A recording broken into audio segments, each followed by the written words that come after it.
দেখো বন্ধুরা, আমি ঠাকুর ঘরে চলে এলাম। এই যে,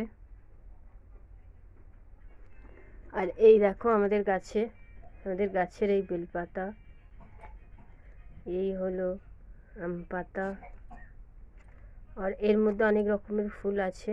তোমাদেরকে এখনই আমি দেখাচ্ছি, দেরি করো একটু। আজকে স্বাভাবিক তোমার বৃহস্পতিবার।